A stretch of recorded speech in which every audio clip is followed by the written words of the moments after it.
ఎలా ఉన్నారు? ముందుగా అందరికీ క్రోధినామ సంవత్సర ఉగాది శుభాకాంక్షలు. అయితే ముందు మనం ఏంటంటే ఇగోండి ఇలా ఈరోజు ఉగాది కోసంకి ప్రసాదాలు రెడీ చేసుకుందాం అని చెప్పి ఇగోండి మామిడికాయ పులిహోర, అలానే ఉగాది పచ్చడి. అయితే ఆల్రెడీ నేను దేవుడికి నైవేద్యంగా తీసేసాను, అందులో అడుగు నుండి కొంచెం మాత్రం మీకు చూపిస్తున్నాను. అలానే ఇగోండి స్వామివారికి నైవేద్యం కోసం ఉండ్రాలు చేసుకున్నాను. ఈరోజు వినాయకుడికి మొదట కొలుచుకుంటే మంచిది కదా, సో అందుకని చెప్పి వినాయకుడికి ఉండ్రాలు. ఇది మామిడికాయ పచ్చడి, ఇగోండి ఇన్స్టెంట్ ఆవకాయ అనమాట. ఇంకా కరగలేదు, ఇంకో హాఫ్ అన్ అవర్ అయితే కరుగుతుంది. మొత్తం కరిగితే మనకు చూడడానికి చాలా బాగా కనబడుతుంది.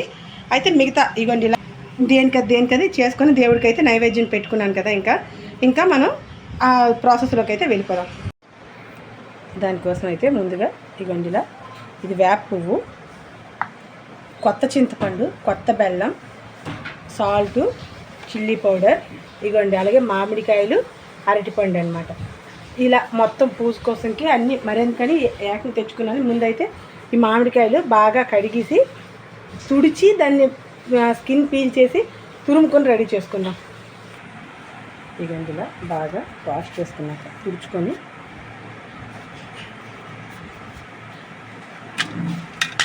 ఇన్ని కాయల్లో 4 కాయలు తీసినాను. ఎందుకంటే ఒకటి మనకి ఇప్పుడు ఈ ఉగాది పచ్చడి కోసం, ఒకటి మామిడికాయ పచ్చడి కోసం, 2 ఏమో పులిహోర కోసం. మొత్తం 4 కాయలే తీసాను. అందుకని పులిహోర కూడా మామిడికాయ పులిహోర అయితే సూపర్ టేస్ట్ ఉంటుంది. అది ఉగాదికి మామిడికాయ పులిహోర చేయడం అలవాటు అనమాట. అయితే పచ్చడి కూడా ఇంతకు ముందు నేను పెట్టాను, కాకపోతే మళ్ళీ ఈరోజు ఉగాది స్పెషల్గా ఆ పచ్చడి కూడా మీకు చూపిద్దాం అనుకున్నాను. అయితే ఉగాది పచ్చడి అయితే మాత్రం ఇదే ఫస్ట్ నేను చేయడం, మీకు చూపించడానికైతే. ఎవ్రీ ఇయర్ చేస్తాం, కాకపోతే మీకు చూపించడం మాత్రం ఇదే ఫస్ట్ అనమాట. ఓకే, ఇంకా ప్రాసెస్లోకి అయితే వెళ్దాం. ఇప్పుడు ముందైతే దీని స్కిన్ అయితే పీల్ చేసి రెడీ చేసుకున్నాం. ముందైతే ఇగోండి ఇలా వీటి స్కిన్ పీల్ చేసుకొని రెడీ చేసి పెట్టుకున్నాం కదా. ఇప్పుడు పచ్చడి కోసం అయితే చిన్న చిన్న పీసెస్ కింద కట్ చేసుకుందాం. అలాగే ఈ పులిహోర కోసం పూర్తిగా తురుముకొని రెడీ చేసుకుందాం. ఉగాది పచ్చడి కోసం కూడా మరీ చిన్న పీసెస్ అనమాట కట్ చేసుకొని రెడీ చేసి పెట్టుకున్నాం. అన్నీ రెడీ చేసుకున్నాక అప్పుడు మళ్ళీ ఏమిటనేది చూద్దాం. ఇవ్వండి ఉగాది పచ్చడి చేసుకోవడం కోసం ముందైతే ఒక ఖాళీ బౌల్ తెచ్చుకొని చూడండి. ఇవ్వండి ఇవి బాగా మనం చిన్న పీసెస్ కింద కట్ చేసుకున్నాం కదా. ఈ పీసెస్ అన్నీ వేసేసి అలాగే ఇందులో కాస్తంత చింతపండు రసం వేసుకొని, షడ్రుచుల సమ్మేళనం అంటారు కదా, అంటే షడ్రుచులు అంటే 6 రుచులు కదా. అయితే 6 రుచులకి ఇగోండి మనకి ఇది మామిడికాయ వగరు, అలాగే చింతపండు పులుపు, బెల్లం తీపి, ఇంకా సాల్ట్, అలాగే కారం, సాల్ట్ ఉప్పు, ఇది కారం, మనకి ఇవి 5 అయ్యాయి కదా. వీటితో పాటు వేప చేదనమాట. మొత్తం 6 రుచులు కలిపేసి షడ్రుచుల సమ్మేళనం అంటారు కదా దీన్ని. ఈ షడ్రుచులు ఎందుకు అంటే ఈ 6 రుచులు కలపమంటారు మనకి.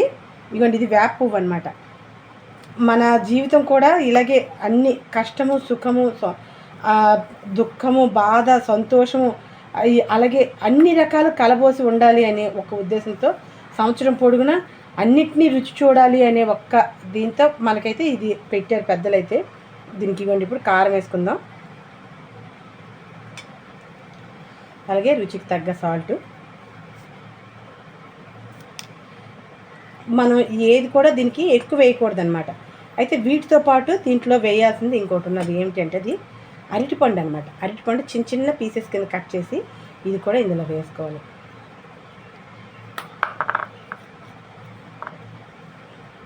ఇది ఇలా మనం ఇగోండి ఇలా మొత్తం కలుపుతున్నాం. అసలు దీని తాలూకా రహస్యం ఏమిటి అంటే, అసలు ఈ వాతావరణం అంటే ఇది వేప పూత పూసే సమయం కదా. ఈ సమయంలో వేప పూత తింటే చాలా మంచిదన్నమాట. రకరకాలు ఇది మనకి చెలరేగుతూ ఉంటాయి కదా, రోగాలు ప్రబలుతూ ఉంటాయి కదా ఈ టైంలో. అంటే అమ్మవార్లు రావడము ఇలాంటివన్నీ అవుతుంటాయి కదా. అటువంటివన్నిటిని కంట్రోల్ చేయడం కోసం ఈ 6 రుచుల్ని కలిపి తినడం వల్ల మనకి ఇమ్యూనిటీ అనేది ఆటోమేటిక్గా పెరుగుతుంది. ఆ ఇమ్యూనిటీ పెరగడం కోసం అని చెప్పేసి ఇది మనకి ఇలాగా పెద్దలైతే అలవాటు చేస్తారు. ప్రతిదీ మనకి పెద్దలు చెప్పిన ప్రతి దీంట్లోనూ కూడా మనకి పండగలోన అన్నిట్లోనే మనకి ఆరోగ్య సూత్రాలు అయితే మనకు కలిసి ఉంటాయి. అయితే అది అందరికీ తెలియదు. చాలామంది ఏమిటంటే అనుకుంటారు, ఎందుకో అనవసరంగా ఇటువంటివన్నీ పెడతారు, పెద్దవాళ్ళు పెట్టారు అన్నీ మనం అనవసరంగా ఇది ఎందుకు చేయడం అని అనుకుంటారు. కానీ ప్రతి దానిలో కూడా ఏదో ఒక ఒక రహస్యం అనేది ఉంటుందన్నమాట. నిగూఢ రహస్యం అంటారు కదా, అలా ఉంటుంది. మనకి వేప పువ్వు, మామిడికాయ అన్నీ కలిపి తినడం వల్ల మనకి ఏమవుతుంది, ఇమ్యూనిటీ అనేది బాగా పెరుగుతుంది అనమాట. ఆ ఇమ్యూనిటీ పెరగడం వల్ల మనకి ఎటువంటి మసూచి ఇలాంటివన్నీ అనేవారు కదా పూర్వం. అంటే అదే ఇప్పుడు అమ్మవారు అంటారు మీజిల్స్ ఇవన్నీ అటువంటివి ఏవి రాకుండా కాపాడుతుంది అనమాట. అందుకే ఈ ఉగాదికి అయితే ఈ పచ్చడి తాలూకా స్పెషాలిటీ అదే. దీనిలో చూడండి, ఇప్పుడు మామిడికాయలో విటమిన్ సి ఉంటుంది, అలాగే చింతపండులో విటమిన్ సి ఉంటుంది, వేప పువ్వులో మనకు చేదు ఉంటుంది, అలాగే ఉప్పు కారం అన్నీ కలిపి మనం ఏదైనా దేనికి సపరేట్గా తింటాం, కానీ అన్నీ కలగలిపి తినం కదా. అలా తినడం వల్ల మనకి ఈ ఇబ్బందులు తగ్గుతాయి కాబట్టి ఇది పెట్టారనమాట. ఇంకా ఇవన్నీ రెడీ అయిపోయింది. మనం దేవుడికి నైవేద్యంకి అయితే రెడీ చేసేసుకుందాం. ఒక్క 2 minutes ఇలా ఉంచామంటే కాస్త కరిగిపోద్ది కదా బెల్లం. కరిగాక అప్పుడు మనం నైవేద్యంగా పెట్టుకుందాం. ఇంకా పచ్చడి కోసం ముందైతే మనం ఫ్రై చేసేసుకొని మొత్తం ఈ ఎండుమిర్చి అన్నీ రెడీ చేసి పెట్టుకుందాం. ఎందుకంటే మళ్ళీ మనకి అది చల్లారే వరకు మిక్సీ చేయడం అవ్వదు కదా. సో అందుకని చెప్పి ముందు మనం ఇందులో ఆయిల్ అయితే వేద్దాం. ఒక 3 teaspoons అంత ఆయిల్ అయితే వేసుకున్నాను. టేబుల్ స్పూన్స్ అంత ఆయిల్ అయితే వేసుకున్నాను. ఇవ్వండి ఇలా వెల్లుల్లి పచ్చగా దంచుకొని వేసుకున్నాం కదా. ఇప్పుడు ఇందులోకి ఒక 1/2 teaspoon అంత మెంతులు, అలాగే ఒక 2 teaspoons అంతా ఆవాలు వేసుకోవాలి. దీనికి ఆవాలే టేస్ట్ అయితే సూపర్ ఇస్తుంది మనకి. ఇంకా అది ఆవాలు పూర్తిగా గ్రైండ్ అయిపోవాలన్నమాట. అయిపోతే టేస్ట్ బాగా చాలా టేస్ట్గా ఉంటుందన్నమాట.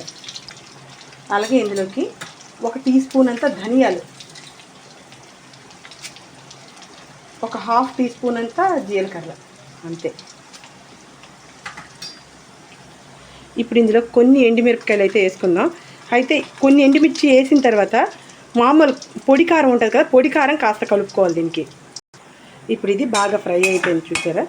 ఎండుమిర్చి మంచి కలర్ వచ్చేంత వరకు వేగిపోయింది కదా. ఇప్పుడు ఇది వేరేగా బౌల్లోకి ట్రాన్స్ఫర్ చేసుకొని ఇప్పుడు ఇందులో మామిడికాయ ఫ్రై చేసుకుందాం. ఇందులోంచి పోపు దినుసులన్నీ తీసాం కదా. ఇప్పుడైతే ఈ మామిడికాయ ముక్కలు ఇలాగా ఫ్రై చేసేసుకుందాం. ఇది పూర్తిగా మగ్గిపోయేంత వరకు ఫ్రై అవ్వాలి. మీడియం ఫ్లేమ్లో పెట్టుకొని ఫ్రై చేసుకోండి, బాగా అవుతుంది. పూర్తిగా ఫ్రై అయిపోయింది చూసారా, కలర్ చేంజ్ అయిపోయింది కదా. ఇది ఇంకా ఆయిల్లోంచి అయితే తీసేద్దాం. మళ్ళీ మనకి ఈ ఆయిల్ పోపు పెట్టుకోవడానికి సరిపోతుంది ఇదే ఆయిల్. కాకపోతే ఏంటంటే పోపు పెట్టేసరికి ఇంకా టైం పడుతుంది కదా, ఈ చల్లారి పోపు పెట్టేసరికి. అందుకని ఇందులోనే మామిడికాయ దీనికోసం కూడా, పులిహోర కోసం కూడా పోపు పెట్టేస్తాను ఏకంగా, అది అయిపోతుంది. ఇగోండి మొత్తం తీసేసాక మనకి మళ్ళీ ఆయిల్ అయితే ఇంత మిగిలింది కదా. మనం పులిహోర పోపు మామూలుగా రెగ్యులర్గా ఎలా పెట్టుకుంటాం అలానే పెట్టుకోవడం అనమాట. ఇదిగోండి ఆవాలు 1/4 teaspoon వేసాను, అలాగే 1 teaspoon అంతా మినపగుళ్ళు, అలాగే 1 teaspoon అంతా శనగపప్పు. పోపు మొత్తం ఫ్రై అయిపోయింది కదా. ఇప్పుడు ఇందులోకి ఒక 4 ఎండుమిర్చి తురుముకొని వేసుకున్నాను. అలాగే పల్లీలు అనేవి ఫ్రై చేసినవి కాబట్టి, ఆల్రెడీ డ్రై రోస్ట్ చేసినవి కాబట్టి లాస్ట్లో వేస్తున్నాను అనమాట. లేదు అంటే డ్రై రోస్ట్ చేయకుండా మీరు పచ్చి పలుకులు అయితే ఫస్ట్ మీరు పలుకులే వేసుకోవాలి. పలుకులు వేపాకే మిగతావన్నీ వేసుకోవాలి. లేదు అంటే పలుకులు వేగవు కదా. కాస్త మీడియం ఫ్లేమ్లో పెట్టుకొని ఇప్పుడు ఇందులో మామిడికాయ తురుము మొత్తాన్ని వేసేద్దాం. వేసేసి ఇప్పుడు టేస్ట్కి తగ్గ సాల్ట్ ఇప్పుడే యాడ్ చేసేసుకోవాలన్నమాట. లేదు తర్వాత యాడ్ చేస్తామంటే కలవదు మరి, కాబట్టి మనం ఇప్పుడే యాడ్ చేసేసుకోవాలి. అలాగే మంచి కలర్ఫుల్గా, పులిహోర అంటేనే ఎల్లో కలర్గా కనబడ్డాం కదా, ఎల్లో కలర్ కాబట్టి పసుపు కాస్త వేసేసుకోవడం. అలాగే చింతపండు పులుసు కాస్త మనకి స్మెల్ రాకుండా, దీంతో పాటు మంచి టేస్ట్ రావాలి చిన్న బెల్లం ముక్క. ఇగోండి ఇంత చిన్న బెల్లం ముక్కేసి మొత్తం అన్నీ బాగా కలుపుకోవడం. ఇంకా ఇగోండి ఇది పూర్తిగా చూడండి ఇలా మొత్తం పేస్ట్ అయ్యే వరకు ఫ్రై చేసుకున్నాం కదా. ఇంకా ఇగోండి ఇందులో రైస్ అయితే ఉడికించుకొని కాస్త పచ్చి కరివేపాకు వేసుకొని రెడీ చేసి పెట్టుకున్నాను. ఇప్పుడు ఇందులో పోపు అంతా కలిపేయడమే, ఇంకా పులిహోర రెడీ అయిపోయినట్టే. ఇదిగోండి ఇలా దేవుళ్ళకి అయితే అలంకరించుకున్నాను.